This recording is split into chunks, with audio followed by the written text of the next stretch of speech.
Welcome back to the channel, lovers of drama and sweet, sweet revenge. Today, we have a jaw-dropping tale of betrayal, second chances, and the ultimate corporate takedown. Imagine waking up to find out you've been given a second chance at life, a chance to destroy the people who took everything from you. Grab your favorite drink, settle in, and let's dive into a story where karma doesn't just knock, it kicks down the boardroom doors. I was reborn. This time I let my greedy sister take the perfect husband who ruined my past life. My heart stopped beating on a cold November night, betrayed by the man I called my husband and the sister I trusted with my life. But the universe wasn't done with me. When I opened my eyes, the calendar read May 12, 2018, the day my nightmare began. The end of my first life did not come with a dramatic car crash or a sudden, violent tragedy. It was a slow, agonizing crawl into the dark, orchestrated by the two people I had loved most in this world. I can still remember the clinical, suffocating scent of white lilies in that sterile master bedroom of the Sterling estate. I had been bedridden for 6 months, my body wasting away from a mysterious illness that no doctor could cure. I couldn't speak, I could barely move my fingers. All I could do was stare at the vaulted ceiling and listen. Then came the footsteps. Harrison Sterling, the man who had promised to cherish me in front of 500 high society guests at Grace Cathedral, stood at the foot of my bed. His tailored Tom Ford suit was immaculate, his golden blonde hair perfectly swept back. The warmth that had once captivated me was entirely absent from his icy blue eyes. "The notary just left, Victoria," Harrison had whispered, stepping closer. He didn't bother masking his voice with fake sympathy anymore. "Your father's shares are officially transferred to my holding company. You fought a good fight, darling, but you were always too soft for this world." A soft, melodic laugh echoed from the doorway. My sister Chloe, she walked into my bedroom wearing a silk slip that belonged to me, the Harry Winston diamond tennis bracelet I had inherited from our grandmother, catching the dim light on her wrist. "Is she finally fading, Harrison?" Chloe asked, wrapping her arms around his waist from behind and resting her chin on his shoulder. She looked down at me, her dark eyes glittering with a toxic mixture of pity and triumph. "It's really a mercy. She was never meant to be a Sterling." I screamed at them in my mind. I cursed them, vowing that if I had one more chance, I would tear their gilded lives apart with my bare hands. As Harrison leaned in and pressed a cold, suffocating pillow over my face, the world faded to black, and then I gasped, my lungs filled with sharp, crisp morning air. My eyes snapped open, expecting the sterile white canopy of my deathbed, but instead, I saw the familiar hand-painted floral ceiling of my childhood bedroom at our Atherton estate. I bolted upright, my heart hammering against my ribs like a trapped bird.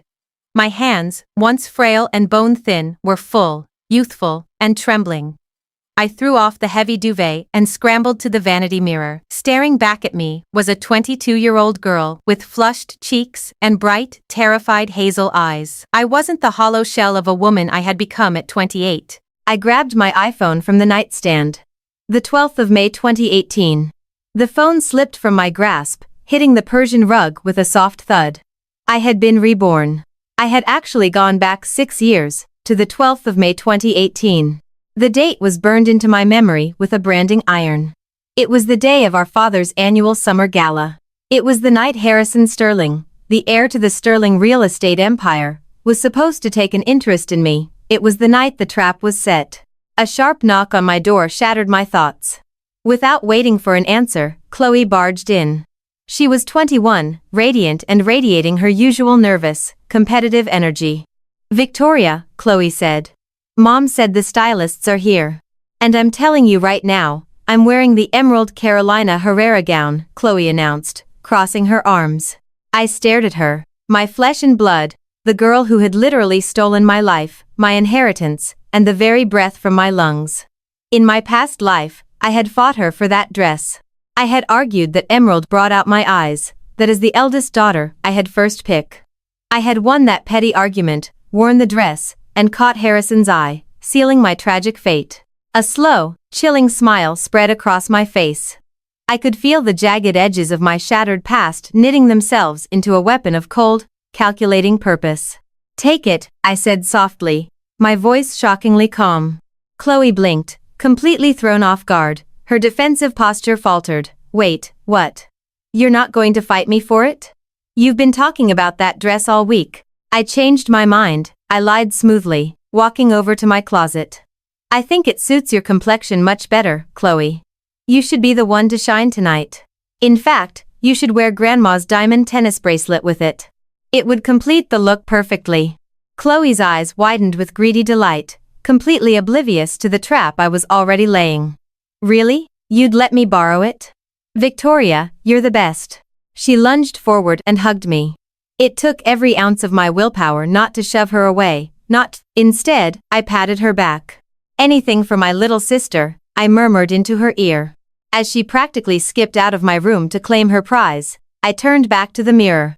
This time, there would be no fairy tale romance. There would be no victim named Victoria. Chloe wanted the spotlight. She wanted the wealth, the prestige, and the perfect husband. She could have him. I was going to serve Harrison Sterling to her on a silver platter, and I would sit back and watch them destroy each other. By 8:00 that evening, the sweeping lawns of our Atherton estate were transformed into a glittering wonderland. Crystal chandeliers hung from ancient oak trees and a 1-2-piece orchestra played soft, melodic waltzes that drifted over the manicured hedges. Waiters in immaculate white coats circulated with trays of Dom Perignon and beluga caviar. I stood on the flagstone terrace nursing a glass of sparkling water, dressed in a muted, understated pearl-colored slip dress. I had styled my hair in a simple chignon and kept my makeup minimal. I looked elegant but entirely unapproachable. A ghost haunting my own father's party. In stark contrast, Chloe was a roaring fire. She wore the emerald gown, which clung to her every curve, and the diamonds at her throat and wrist caught the fairy lights like captured stars. She was laughing too loudly, drinking too quickly, and desperately scanning the crowd for high-value targets. Then the atmosphere shifted. The whispers began rippling through the crowd of socialites and hedge fund managers. Harrison Sterling had arrived. He moved through the crowd with the effortless grace of an apex predator. Even now, knowing the monster that lurked beneath his tailored tuxedo, I could objectively understand why past me had fallen for him. He was devastatingly handsome, exuding an aura of immense power and generational wealth. I watched him systematically greet the most important men in the room, including my father, William, who looked thoroughly charmed. Harrison was looking for an alliance. The Sterlings had old money and political clout, but my father's tech logistics company, Summit Logistics, was the future. A marriage between our families was the ultimate corporate merger. Eventually, Harrison's predatory gaze swept the terrace. He spotted me. My heart did a painful stutter step, a phantom reflex from my past life. I forced my breathing to remain steady as he excused himself from my father and began walking toward me. Victoria, he purred, stopping just inches outside my personal space. His voice was a rich, dark velvet that sent a shiver of absolute revulsion down my spine. You're looking remarkably pensive for a woman hosting the event of the season. I don't believe we've been properly introduced. Harrison Sterling. He extended a hand. I looked at it, the same hand that had held a pillow over my face. I forced myself to take it, giving a brief, weak handshake before immediately pulling back. Mr. Sterling, I said, keeping my tone flat and entirely unimpressed. Welcome to Summit. I'm afraid I'm not much of a hostess. The noise gives me a terrible migraine. Harrison raised an amused eyebrow. In my previous life, I had been witty, engaging, and eager to impress him. Now I was giving him nothing but a wall of ice. Is that so? So they chuckled, stepping slightly closer, intrigued by the rejection. A shame. I was hoping to steal you for a dance. Your father speaks very highly of your business acumen. He says you're poised to take a significant role in Summit. Ah, there it is. He didn't want me. He wanted the Summit shares that would eventually be mine. My father exaggerates, I sighed softly. Looking away, playing the part of a timid, unambitious wallflower. I actually plan to relinquish my board seat next year. The corporate world is too cutthroat for me. I prefer my philanthropy and reading. If you want to talk about Summit's aggressive expansion, you really should be speaking to my sister. Harrison's eyes narrowed slightly, calculating the new information. Your sister? Right on cue, I caught Chloe's eye across the lawn. I gave her a subtle, encouraging nod. Chloe, who had been glaring daggers at me since Harrison approached, took the invitation instantly. She glided across the terrace, the emerald silk parting like water around her legs. "Victoria, there you are," Chloe chirped, sliding smoothly to my side and immediately turning the full wattage of her charm onto Harrison. "And you must be Harrison. I'm Chloe. I've read all about your recent acquisition of the Napa Valley real estate portfolio. Simply brilliant." Harrison looked at her. Really looked at her. He took in the emerald dress, the heavy diamonds, the hungry, ambitious glint in her eyes.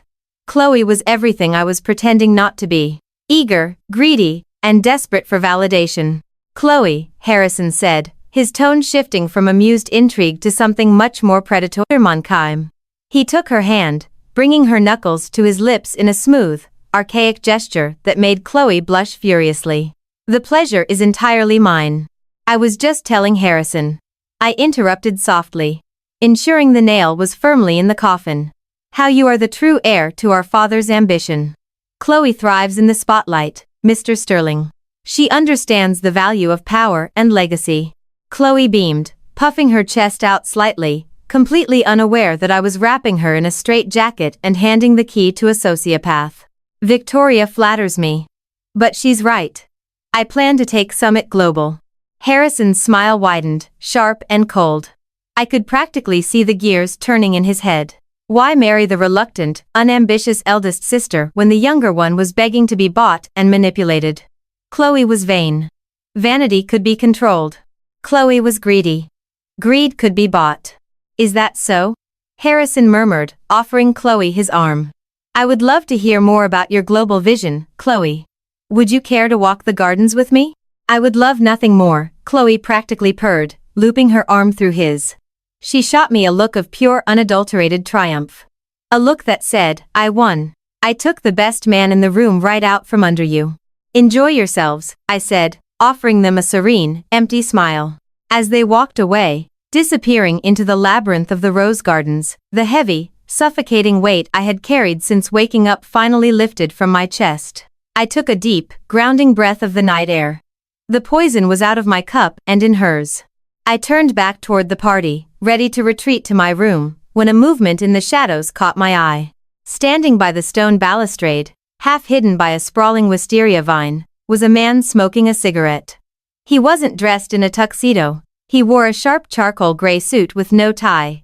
His dark, unruly hair fell into eyes that were watching me with intense, terrifying clarity. Julian Vance, Harrison's illegitimate half-brother, the black sheep of the Sterling family, the brilliant, ruthless outsider who had been denied the family name and fortune, and who hated Harrison more than anyone else on earth. In my past life, Julian had been destroyed by Harrison in a brutal corporate takeover just a year before my death. Julian took a slow drag of his cigarette, his eyes never leaving mine. He raised his glass of whiskey in a silent, mocking toast, having clearly watched my entire performance with Harrison and Chloe. A genuine smile, sharp and dangerous, finally touched my lips. If I was going to dismantle Harrison Sterling and secure my father's empire, I couldn't just play defense. I needed a sword. I picked up 2 glasses of champagne from a passing waiter and began walking toward the shadows. I stepped out of the warm glow of the terrace and into the cool, damp shadows of the wisteria vine, offering Julian Vance one of the crystal flutes. He didn't move immediately. His dark eyes catalogued my every micro-expression before he finally reached out, his long fingers brushing mine. "I don't drink champagne," Julian said, his voice a low, gravelly baritone that commanded absolute attention. "It's a drink for people celebrating victories they didn't earn." "Then it's a good thing we aren't celebrating yet," I replied, taking a sip from my own glass. "Consider it a down payment on a mutual interest." Julian leaned against the stone balustrade, swirling the amber liquid in his rocks glass. "And what mutual interest is that, Victoria?" From where I was standing, it looked like you just handed your family's legacy over to my esteemed half-brother and painted a target on your sister's back. "Chloe paints her own targets. I just supplied the brush," I said, my voice hardening. I looked up at him, dropping the demure act entirely. "I know who you are, Julian. I know Harrison cut you out of the Vance Trust. And I know you've been building your own venture capital firm, Vance and Blackwood, from the ground up to destroy him. You have the financial infrastructure. I have the inside knowledge of Summit Logistics. Together, we can gut Harrison's holding company before he even realizes he's bleeding. Julian's jaw tightened for a fraction of a second. Surprise flickered in his eyes. The society girls he was used to didn't talk about venture capital or corporate sabotage. Harrison is a parasite, Julian murmured, stepping closer until the scent of his cologne, cedarwood and rain, enveloped me. He marries into power, drains it, and discards the husk. If you know that, why let him sink his claws into your sister? Because, I whispered, the memories of my suffocating deathbed flashing in my mind, destroying Harrison isn't enough. I need him to pull Chloe down with him. They deserve each other. A slow, dangerous smirk spread across Julian's face. He clinked his whiskey glass against my champagne flute. To mutual destruction. Then over the next 2 years, the trap snapped shut with agonizing perfection. Harrison and Chloe's courtship was a whirlwind of manufactured romance, splashed across the pages of Vogue and Forbes. Harrison played the devoted heir. Chloe played the brilliant, ascending socialite. They were married in a lavish, nauseatingly opulent ceremony at the Fairmont Hotel in San Francisco. I stood at the altar as the maid of honor, wearing a serene smile while watching Chloe eagerly sign her life away to a monster. While Chloe was busy renovating their Pacific Heights penthouse and spending Summit's dividends on her Hermes bags and private jets to Aspen, I was quietly doing the real work. I stripped away my facade of the reluctant daughter. I shadowed my father, William, working 80-hour weeks, learning every logistical supply chain and offshore account Summit possessed. Behind closed doors, Julian and I became a devastating, synchronized weapon. We communicated through encrypted channels and late-night meetings at dimly lit jazz bars. Julian aggressively bought up the debt of Harrison's subsidiary companies, while I slowly funneled Summit's most lucrative contracts away from any firm connected to the Sterling family name. The divergence between Chloe's life and mine became a masterclass in deception. Metric, Chloe the decoy. Victoria the architect. Public image, glamorous high society darling, constantly in the tabloids. Quiet, diligent, seemingly a boring corporate drone. Financial status, liquidating Summit shares to fund a lavish lifestyle. Acquiring voting shares and consolidating board power. Relationship. Trapped in a toxic, controlling marriage with Harrison. Forging an unbreakable, ruthless partnership with Julian. The cracks in the perfect marriage began to show exactly 18 months in. Harrison, realizing that Chloe was completely incompetent in the boardroom, began demanding she sign over her remaining shares and voting proxies to his holding company. He used the same playbook he had used on me in my past life. Gaslighting, emotional manipulation, and isolation. But Chloe wasn't me. Chloe was vicious, stubborn, and profoundly greedy. When Harrison tried to control her spending, they fought like rabid dogs. The final straw came when Harrison, desperate for liquidity because Julian was quietly choking his supply lines, attempted a hostile takeover of Summit Logistics. He thought he had the board in his pocket. He thought my father was ready to retire. He thought I was just a quiet, harmless girl playing with spreadsheets. He was dead wrong. The morning of the Summit shareholder meeting was pouring rain. I stood in front of the floor-to-ceiling windows of our San Francisco boardroom, watching the gray city weeping against the glass. I wore a razor-sharp black Alexander McQueen suit. Today was the day the pendulum swung back. The heavy mahogany doors swung open, and Harrison strode in, looking every bit the conquering king. Chloe trailed behind him, looking unusually pale and haggard. The Harry Winston tennis bracelet on her wrist looked heavy, like a shackle. Victoria, Harrison greeted, his voice dripping with condescension as he took a seat at the center of the table. I hope you're prepared for a transition. Your father and I had a long talk last night. It's time. Summit stepped into the modern era under the Sterling umbrella. The rest of the board members filed in, murmuring anxiously. Harrison had spent months bribing and coercing 3 key members. He needed a 60% majority to oust me from the CEO succession plan and force a merger with his failing holding company. Let's get this over with, Chloe snapped, glaring at me. Harrison has a vision, Victoria. You're just too short-sighted to see it. Sign the proxies and step down. I didn't sit.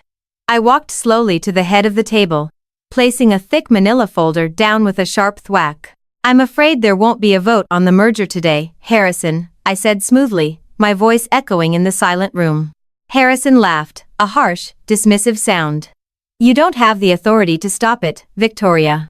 Chloe's proxies combined with mine give us the majority. You lost. Did I? I tapped the folder. Because according to the documents filed this morning at the Securities and Exchange Commission by Latham and Watkins, the Sterling Holding Group is entirely insolvent. The color drained from Harrison's face so fast he looked like a corpse. What did you just say? I said, you're bankrupt, Harrison. I smiled, the expression utterly devoid of warmth. Your commercial real estate properties in Napa Valley have defaulted. Your subsidiary tech firms are drowning in debt. And worst of all, you leveraged Chloe's Summit shares as collateral for a high-yield loan you couldn't possibly repay. Chloe jolted upright, her chair scraping violently against the hardwood. He did what, Harrison? What is she talking about? My shares are in a blind trust. They were in a blind trust, I corrected my sister, my gaze locking onto hers. Until you signed a power of attorney over to your husband 3 months ago, so you could go on a shopping spree in Beverly Hills without being bothered with paperwork. He used your shares to secure a massive loan. That loan is perfectly manageable. Harrison roared, slamming his fists on the table, his carefully crafted mask of civility completely shattering. The monster I remembered from my deathbed was finally surfacing. It's a temporary cash flow issue. Not anymore. A deep voice rumbled from the doorway. The board members gasped as Julian Vance walked into the room. He looked devastatingly composed, wearing a tailored navy suit, clutching a leather briefcase. He didn't look at Harrison.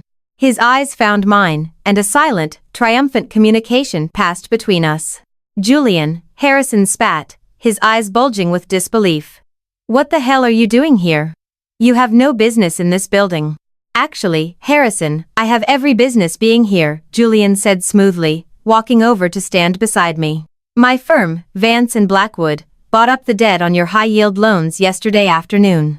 And since you violated the covenants of the agreement by failing to report your insolvency, I am calling in the debt immediately. Harrison staggered back, clutching the edge of the mahogany table as if the floor had just given out beneath him. You bought my debt. How did you get the capital for that? He didn't need to look far, I said softly. Summit Logistics financed the acquisition. The silence in the boardroom was absolute. Chloe looked back and forth between me, Julian, and her husband. Her mind desperately trying to comprehend the sheer scale of her ruin. You set me up, Harrison hissed, his blue eyes burning with an unhinged, feral hatred. He lunged toward me, but Julian stepped smoothly into his path, bracing a firm hand against Harrison's chest and shoving him back with enough force to send him crashing into a leather chair. Touch her, and I will throw you out of that window myself, Julian promised, his voice a lethal whisper. I stepped around Julian, looking down at Harrison. This was the man who had smothered the life out of me. This was the man who had stolen my future, and now he was nothing but a pathetic, broken shell. I didn't set you up, Harrison, I said, my voice cold and precise. I just let you be exactly who you are, a parasite. You tried to drain my family, but you picked the wrong sister to underestimate. I turned to Chloe. She was trembling violently, tears streaking her immaculate makeup. Victoria, please, Chloe begged, her voice cracking. I didn't know. I swear I didn't know he was doing this. You have to help me. You're my sister. Papa will listen to you. You knew exactly what kind of man he was, Chloe, I replied, feeling no pity, no warmth, nothing but the cold satisfaction of justice. You wanted him because you thought he would make you more powerful than me. You wanted the perfect husband. Well, you have him for richer or for poorer. I signaled to the security guards standing outside the glass doors. Escort Mr. Sterling and his wife from the building, I ordered. They are no longer shareholders of Summit Logistics. As the guards hauled a screaming, thrashing Harrison and a weeping Chloe out of the boardroom, I felt the phantom weight of a pillow lift entirely from my face. I could finally breathe. The board members stared at me in terrified awe. I took my seat at the head of the table, folding my hands neatly. Julian took the chair to my right, a permanent fixture in my new empire. Now, I said, offering the room a brilliant, terrifying smile. Let's discuss the future of Summit. That's how I rewrote my destiny, turning a tragic betrayal into the ultimate checkmate. I refused to be a victim, and instead, I became the architect of my own empire. If my story gave you chills and you loved watching karma do its absolute best work, hit that like button right now. Don't forget to share this story with someone who needs a reminder of their own power. And subscribe to the channel for more unbelievable, jaw-dropping stories of revenge and rebirth. See you in the next one.